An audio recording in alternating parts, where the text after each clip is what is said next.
السلام علیکم، فخر نیوز کے ساتھ میں ہوں سعدیہ بطول۔ سب سے پہلے شامل کریں گے آج کی اہم خبریں۔ راجہ محمد یونس، نمائندہ خصوصی فخر نیوز HD بھمبر آزاد کشمیر سے بھمبر میں نئی سول عدالت کی افتتاحی تقریب کا احوال بیان کرتے ہیں۔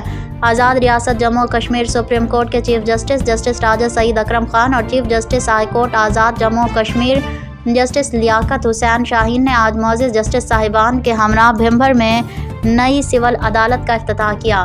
اس موقع پر سپریم کورٹ آزاد ریاست جموں و کشمیر کے چیف جسٹس راجہ سعید اکرم خان نے کہا ہے کہ پاکستان آرمی میں آزاد کشمیر سے تعلق رکھنے والے پہلے جنرل کا تعلق بھی ضلع بھمبر کے گاؤں کلری سے ہے اور اس طرح سے ضلع بھمبر نے عسکری میدان میں اپنا مقام بنایا ہے۔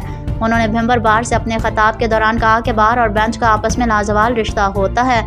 بھمبر سے میری والہانہ عقیدت اور احترام ہے۔ انہوں نے مزید فرمایا کہ اپنے آباء و اجداد کی یاد تازہ رکھنے کے لیے سمانی میں چھوٹا سا گھر بنایا ہے، جبکہ وہ 1947 میں مقبوضہ کشمیر کے گاؤں راجل سے اپنے خاندان کے ساتھ بے سر و سمانی میں پاکستان آئے تھے۔ انہوں نے کہا کہ سابق صدر ریاست راجہ محمد ذوالقرنین خان، وزیر اعظم آزاد کشمیر چودھری انوار الحق اور میرا تعلق بھمبر سے ہے اور یہ بہادروں کا ضلع ہے۔ سب سے زیادہ شہادتوں کی لسٹ بھمبر ضلع کے لوگوں کی ہے۔ اس موقع پر چیف جسٹس سردار لیاقت حسین شاہین نے کہا کہ برنالہ اور بھمبر میں ایڈیشنل ضلعی فوجداری عدالت کے قیام کی ضرورت ہے۔ انہوں نے یہ بھی کہا کہ بھمبر کے لیے یہ اعزاز کی بات ہے کہ چیف جسٹس سپریم کورٹ کا تعلق اسی ضلع بھمبر سے ہے۔ مزید اپڈیٹ کے لیے دیکھتے رہیے فخر نیوز HD۔ مزید خبروں اور اپڈیٹس کے لیے دیکھتے رہیے فخر نیوز HD۔